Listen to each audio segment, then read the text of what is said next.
Salam Pancasila.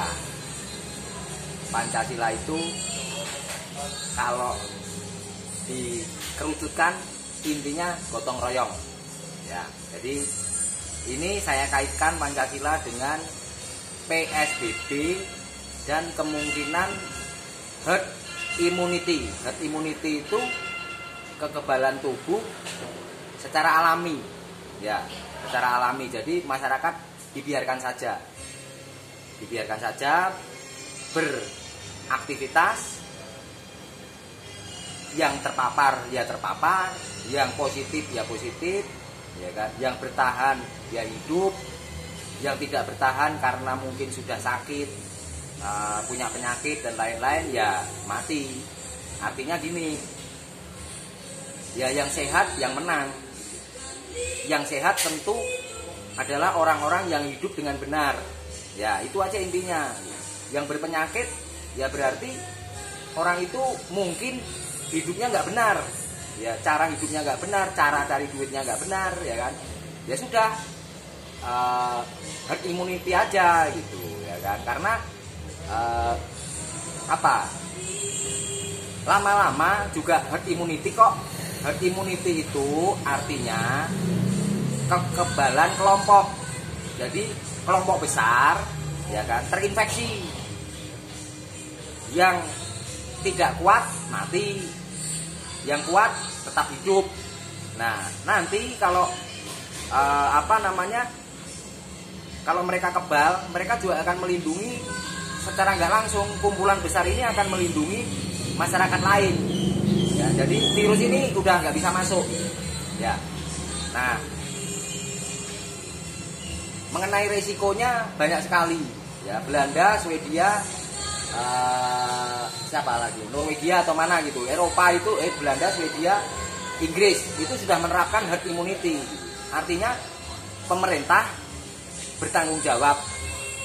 Ya, ketika ada yang terinfeksi atau positif atau kena wabah COVID-19 ini, ya, toh juga matinya nggak langsung, ya. Jadi pemerintah bertanggung jawab di pengobatan, gitu. Karena memang pengobatan ini kan adalah hak untuk masyarakat. Nah, jadi mengenai PSBB yang diterapkan yang tidak dijalankan oleh masyarakat atau tidak berjalan dengan baik, jangan saling menyalahkan. Jangan saling menyalahkan. Kok ada yang menyalahkan masyarakat 62, ya kan, 62 plus Indonesia itu dablek, Indonesia itu saya mau sendiri, Indonesia, masyarakat Indonesia itu kan saudara-saudara kita. Saya nggak suka, ya kan, kalau bangsa Indonesia, masyarakat Indonesia direndahkan seperti itu. Ya, ini tanah air kita, kultur budayanya seperti ini. Ya, nggak boleh seperti itu. Artinya gini, dicari tahu kenapa masyarakat Indonesia itu seolah semau gue, seolah dablek, seolah bandel. Ya bagaimana nggak bandel? Orang disuruh di rumah, nggak boleh kerja. Kalau yang kerja dari rumah masih mending dapat gaji. Nah kalau yang berapa puluh persen itu masyarakat yang kerjanya buruh gitu. Jadi artinya gini, dia kerja dapat duit untuk makan hari itu, besok kerja lagi, ya kan, dapat duit untuk makan, untuk biaya, terus saja seperti itu. Nah kayak begitu kan itu banyak sekali, dan itu dirumahkan kalau dicukupi nggak apa-apa, ya kan. Ini nggak dicukupi ya otomatis berontak gitu. Masih untung berontaknya nggak yang mengarah ke anarkisme, ya kan. Berontaknya apa ya? Bodoh amat, ya kan. PSBB, saya harus cari uang. Ya, banyak sekali juga pemerintah juga gini. Jangankan menangani ini itu, menangani bansos saja kacau gitu, ya kan. Jadi kan masyarakat akhirnya tidak mentaati PSBB. Gitu, ya. Seandainya masyarakat yang dirumahkan atau yang nggak kerja itu dicukupi pun, ya, dicukupi aja, itu masih akan ada pembangkangan. Kenapa? Karena budaya, ya kan? Karena budaya masyarakat kita itu budaya sosial, ya, sosial, gotong royong, budaya Pancasila. Budaya Pancasila, gotong royong itu adalah budaya yang suka bersosialisasi, ngobrol di warung kopi, nongkrong, berbisnis sambil duduk, ngobrol-ngobrol tentang bangsa dan negara, ngobrol-ngobrol tentang agama. Itu karakter budaya kita. Ya, sementara saat ini mereka disuruh diam saja di rumah 2 bulan, ya kan? Ini sudah bagus, ya kan? Itu cukup lama, itu cukup menyiksa gitu. Jadi artinya gini, ya kesimpulannya ini bukan kesalahan presiden, ya bukan kesalahan presiden, bukan kesalahan kepala daerah, ya kan? Bukan kesalahan polisi, bukan kesalahan satpol pp dan lain-lain, bukan. Ya, kenapa? Karena ini memang budaya ya masyarakat Indonesia, budaya leluhur. Ya, budaya yang merdeka, budaya yang tidak bisa dikekang, ya kan? Nah, kalau mau PSBB atau pembatasan berskala besar, berskala benar, berskala kecil, lockdown dan lain-lain, ya, itu hanya akan berhasil di negara-negara yang otoriter. Ya, misalnya dulu zaman Presiden Soeharto ini pasti berhasil. Kenapa? Karena kalau ada yang melanggar langsung dihukum berat. Kalau ada yang melanggar hukum mati, tiba-tiba hilang gitu ya kan. Jadi masyarakat takut. Ya, kalau sudah zaman merdeka, zaman demokrasi, zaman modern, ya kan, ini nggak bisa gitu. Tetap menurut saya sulit gitu. Bukan saya mendukung supaya masyarakat Indonesia itu dablek atau bandel, ya kan, provokasi enggak, ya kan. Karena saya tahu, ya kan, budaya masyarakat kita itu suka berkumpul. Makanya di Undang-Undang Dasar 45, ya kan, itu juga sudah disebutkan, ya kan, bahwa kemerdekaan berserikat dan berkumpul untuk mengemukakan pendapat, ya kan, itu dilindungi undang-undang. Makanya berserikat dan berkumpul. Artinya ya kalau mau dipaksakan PSBB ya nggak akan berhasil, karena pendiri bangsa tahu karakter masyarakat Indonesia itu suka berserikat dan berkumpul dan mengemukakan pendapat gitu. Unik memang. Ya kan, belum lagi budaya-budaya yang dipecah-pecah, suku-suku, ya kan, keturunan raja. Ya memang uniknya Indonesia seperti ini gitu. Dan saya yakin ketika herd immunity atau kekebalan kelompok ini diterapkan, ya, masyarakat Indonesia ini masyarakat pemberani. Kita ini nenek moyang kita ini pelaut, ya. Nenek moyangku ini pelaut, berani mengarungi samudra luas. Ya, apalagi cuma virus biasa gitu, ya kan. Ini bukan provokasi. Ya, ini jelaskan, dengarkan gitu. Ya, jadi nenek moyang kita ini memang pemberani, pahlawan pemberani. Jadi artinya apa? Dengan apa namanya itu, keberanian itu, ya kan, itu akan otomatis membuat kekebalan tubuh itu naik. Ya kan? Apapun yang masuk ke tubuh masyarakat Indonesia, ya kan, itu akan dengan sendirinya dilawan oleh antibodi. Ya. Jangan resah, jangan bingung, jangan terpengaruh dengan luar negeri.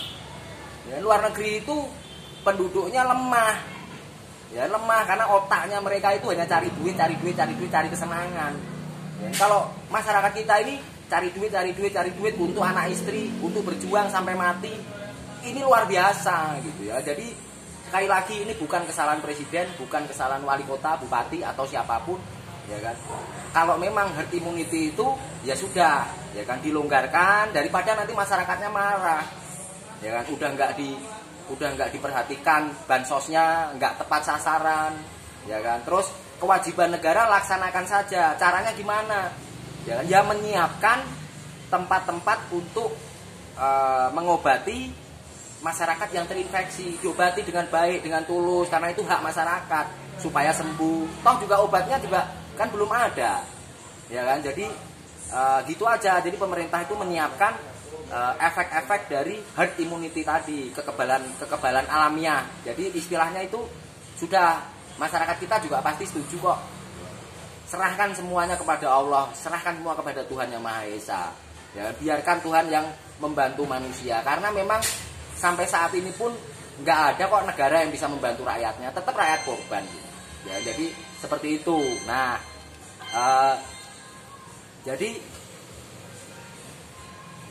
itu tadi, berikan kebebasan kepada masyarakat, tetapi pemerintah tetap membackup, gitu, membackup, menyiapkan obat-obatan, menyiapkan ini itu dan lain-lain. Toh juga Presiden Jokowi sudah melaunching 9 penemuan ya kan untuk mengatasi wabah COVID-19 ini ya. Nah, di samping itu herd immunity atau kekebalan berkelompok tadi itu kan ada 2, sengaja dibiarkan ya kan, untuk masyarakat itu bukan dibiarkan nanti terlalu ini ya, terlalu sadis itu. Jadi pemerintah melonggarkan ya kan, biarkan mereka beraktivitas, mencari uang dan lain-lain. Nah, sudah gitu pemerintah menyiapkan segala efek resikonya, tentunya nggak terlalu besar lah resikonya, menurut saya nggak terlalu besar.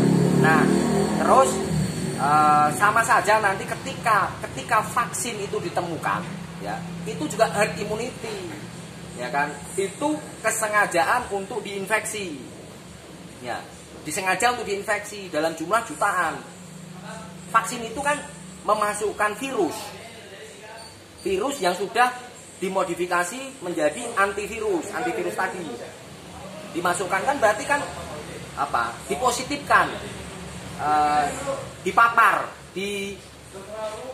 sengaja ditularkan ya kan melalui vaksin ya kan. Seperti dulu cacar dan lain-lain itu kan, cacar, kolera, disentri, TBC, polio dan lain-lain itu kan memasukkan virus itu, akhirnya menjadi kebal ya kan, sama gitu ya kan. Apa sih yang menjadi pemikiran sehingga yang jeleknya itu masyarakat Indonesia dan para tokoh dan lain-lain itu selalu senang dengan berpolemik gitu. Hal kecil dibahas besar-besar ya kan, dibahas luar biasa, menakutkan supaya dapat nama, naiklah derajatnya, naiklah pendukungnya dan lain-lain. Ini karakter yang jelek gitu ya kan ya. Jadi masyarakat selalu diinjak-injak kepalanya untuk meraih tujuan ya kan, nggak baik gitu ya. Jadi paham ya. Jadi penjelasan tentang herd immunity ini kesimpulannya ya sudah, karena budaya masyarakatnya memang budaya merdeka, demokrasi dan sosial ya kan, ya sulit kecuali otoriter.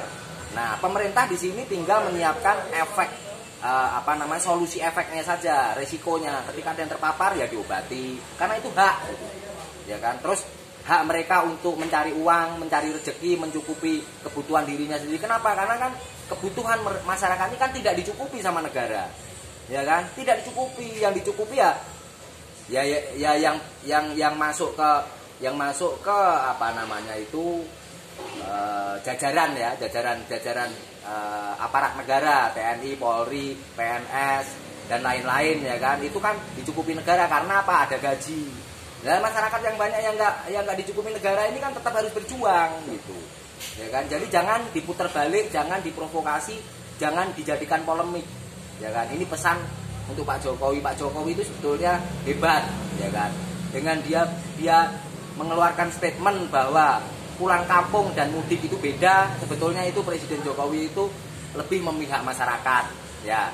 Terus dengan adanya kebebasan ya, pelonggaran normal, situasi normal nasional, bersahabat dengan Covid ya kan, bersahabat dengan Covid, berdampingan dengan Covid ya, memang seperti itu adanya. Jokowi itu tahu lah ya kan. Jadi seperti itu. Oke ya, paham ya? Kalau nggak paham tanya ke saya.